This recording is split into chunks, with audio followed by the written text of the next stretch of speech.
Hi, I'm Gus Lorenz. This is another installment on the uh, podcast of Bugs and Bottom Lines. That's what we're talking about today. And I am thrilled to have as a guest today uh, Mr. Eddy Cates. He's We've Thrilled been to be friends here. for a long time, haven't Yeah, I've been friends for a long time. That's right. we? And If I had we a problem, I always called Gus. you just a lot of times didn't get much help. But we're at one of Eddy's clients. This is Judd Hill Plantation, and Eddy scouts all this ground here, and so we thought we'd come here today and talk about what's going on with the crop right now, and it's been a difficult year, hasn't it, Eddy? Yeah, it's been a very difficult, rough year. We've had tremendous amounts of rainfall. Storms and hail, tornadoes, you name it, wind damage. But the biggest issue has just been the rainfall and the number of days of rainfall. You might Cooler. get the It's been cooler too. and Seems cool. like. We haven't had many days in the 80s at all. Everything's been 64 to 75. No really warm days, hot days. Cotton is just sitting there and not really growing much at this time. Yeah, about every bit of cotton that I've seen looks about like this behind us Yeah, and here. I that mean, probably looks pretty decent to some of it that I look at.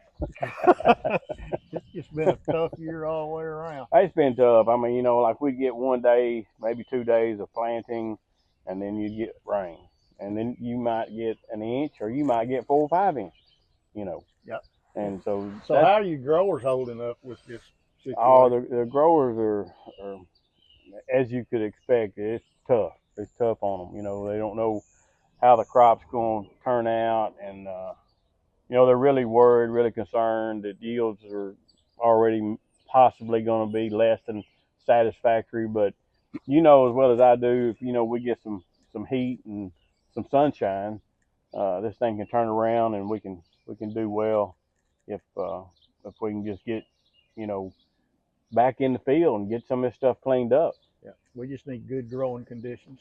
We need desperately to get in the field and clean this cotton up and spray the thrips that fields need to be sprayed. So you got thrips going on right now. Yeah, a lot of this cotton's only like 2 leaf stage, and with this cool weather, it's not growing and wet, and thrip are jumping on it. So Yeah, we talked to Danny Moore earlier, up the road, and he indicated that they seeing thrips on them too, and yeah. and beginning to pile in. Now, have you got a recommendation that you're going to make for controlling thrips? Well, we're using Intrepid Edge.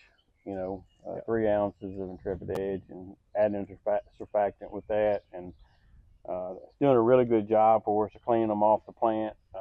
Sometimes we'll have a reinfestation, a week, 10 days later, but it's doing a really good job of getting them off the plant, giving the chance, plant a chance to grow. But as you see, we haven't had any of those days. So this past week, it's been raining and no sunshine, just constant, bad weather.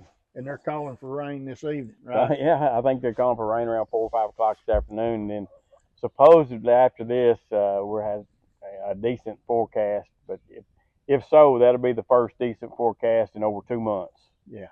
April and May both been some of the wettest, in history, in northeast Arkansas. Yeah. So what about any seedling disease issues? Oh yeah, Rhizoctonia, Pythium starting to pop up, and in some fields you'll notice plants laying over and sloughing off and dying. Scattered. Not bad yet, but where they've had hail damage or something like that, it's even worse. You know, Sand damage, any type of environmental damage, it made it even worse. And when it's like this, it makes it tough for everybody. Yeah, your plant stands are, you may be trying to hold on to 28,000, which would be ideal if we could keep that, and then you check it again and it may be down to 24 or something. You know, it's just all weather related. So Yeah, once you get below like 2 plants a foot, it gets kind of dicey, doesn't it? it gets dicey. You gotta have it on some good ground and everything go in your favor.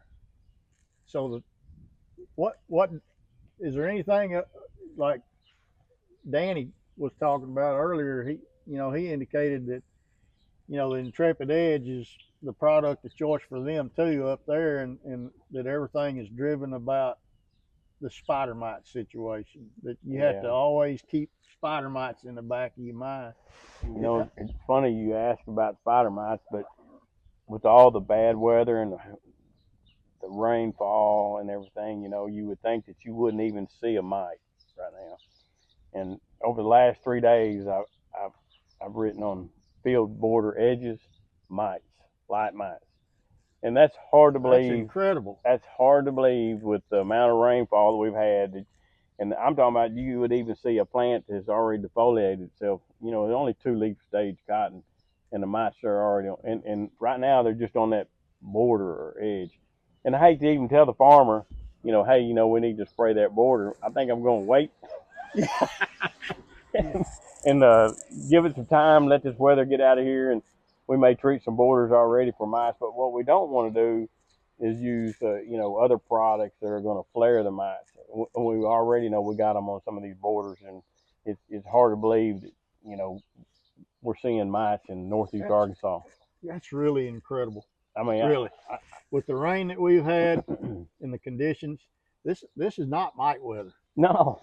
I was totally surprised to see, mites already, on borders. Like if you had any type of Italian ryegrass or bad henbit areas or something, you look on those borders and right there your mites are.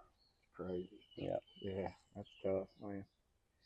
But we're just going to try to take care of the thrip at this time and try to get this cotton healthy and hopefully we'll get some fertilizer under it, some sunshine, and get it going. It's only showing out right now. So hopefully, at least in a few weeks, we'll start seeing some fruit out here, and we'll transition into not worrying about thrips anymore and start worrying about plant bugs. And I was curious about, how you approach the plant bug control, what your products of choice are, and kind of the way you approach it early season plant bug applications and at bloom and that kind of stuff. Do you have a transition? We do, and in this area, you can look around and you'll have corn here, peanuts over here, soybeans here. So we have a lot of diversity in crops, and this year there seems to be a lot of corn around, and it's not uncommon for us to average 5 applications a year during that season. In some fields it may be 6, but no, we try to take an approach, integrated pest management approach, just looking at square sets and going with our square sets and the adult plant bugs that are moving in and out of the field. But so a lot of emphasis on square retention, a lot of emphasis on square retention. Yeah. And we'll start off a lot of times with something a little easier, and like centric, and depending on how heavy our plant bug situation is, right. Because we know we're going to go to transform. I mean, transform is what we have to rely on. I mean, is that usually around the 3rd week of squaring or right at bloom, or? It just depends, but it's usually in that 3rd or 4th week of squaring. We'll transition into that. Just whenever that second application is recommended, we'll move straight into transform at that time, into 1.5 ounces, maybe 2 ounces, depending on how much pressure it is at that time. Right. And then we'll stay with the transform, and we'll pretty much stay with 2 ounce rate. And make a couple of applications of transform. It's usually at least 2 applications, and we'll try to add diamond to it, 6 ounces of diamond 2 times with our diamond. Right. And it's not uncommon for us to go with a little bit more diamond, And when you compare transform to say other products like Bidrin, acephate. And to be honest with you, if you're really shooting for those high yields, and I'm talking about over 1,500, and you're trying to make 1,800, you got to have transform in your program. Right. You just have to have it in there. You can't orthene it to death. You're going to have to, save your orthene for later on. I like to use my orthene late season. I'll use a pound of orthene and bifenthrin, late season, and that's after I've already gone through, with my transform diamond, centric, transform diamond, and then I'll move on to it later, late season, late bloom, bifenthrin and orthene. And I'll stick with bifenthrin orthene, or maybe even bifenthrin bidrin. But during the heart of the season, when you're really loading that plant up and you're trying to stack it in there, transform is our go-to. That's what we've got to have. And you can see the difference where a grower wants to go with orthene and just pound it with a pound of orthene. The mites blow up so fast. I mean, and that's the whole problem. I mean, and we've got such a bad mite problem here in Northeast Arkansas anyway. You're just increasing that problem, and you really got to put the transform in your program to knock the plant bug cycle out. And what we noticed was, like, when we first started spraying plant bugs, we were spraying a quarter pound. Yeah. And then it went to a half pound. Yeah. And then it was 3/4, and now you're saying pound. Well, we went from a half a pound to 3/4 pound, and then we we might as well just stick with the pound, And if we're bifenthrin with it, a lot of times we will run 3/4 pound with it, and depending on the pressure, if pressure's bad, we'll go ahead and stick with the pound, Yeah. You got to break the life cycle, and you got to break that cycle from being just every week type deal. So we talked about the tools, and you're sweeping the plant bugs early before bloom, and y'all transition to the shake sheet. We do as you get into bloom. Yeah, this is definitely our two main tools right here, and the sweep net is my favorite, because of that. You're seeing the adult plant bugs, and you're looking at the square sets, and then you're not having to get down on your hands and knees in that. That's what'll wear you down in a long day. Yeah, and the ground's wet. I put that shake sheet down, put my knees on it, and shake the cotton.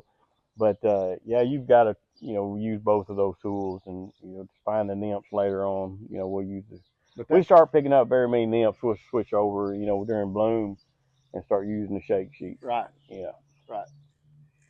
I just don't want to see too many nymphs before we get to bloom. Yeah. Oh yeah. Yeah. But it's definitely a process and ongoing, and trying to being able to keep transforming the program in a resistant management type program. That's the reason why we switch over to bifenthrin and orthene later. Because we late season we feel like, hey, that's trying to help preserve the transform for us later on. Exactly. Exactly right. We don't need to pound too much. We need to keep it. Well, we like it, and we like to keep using it. So, that's the reason why we switch it up a little bit. At first, a lot of growers were hesitant to use it because it had a little higher price tag. That's true. Yeah. But what ended up is the control was so much better, and it wasn't flaring secondary. So yeah. And you'll pick up aphids, things like that. You just don't hardly see aphids build up behind it, Yeah. So it's a big deal for us, and it's worked out really well in the past, and we're going to keep using it. Absolutely.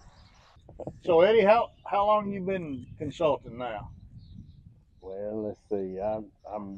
It's over 40 years. I'll put it that way. That's a long time. Yeah, it's a long time. It's tough on your knees, Yeah, you were talking about that. I used to get that sweep net elbow when I was. Oh man, I still do. It kills you. Yeah, I still do. Yeah, tennis elbow and sweep net elbow, and you can start really feeling it during July. That I even try to switch up and use my other arm, but it doesn't work out too good. No, I ain't ambidextrous enough to do that. No. Yeah, but no, I've been doing this over 40 years now. So, yeah.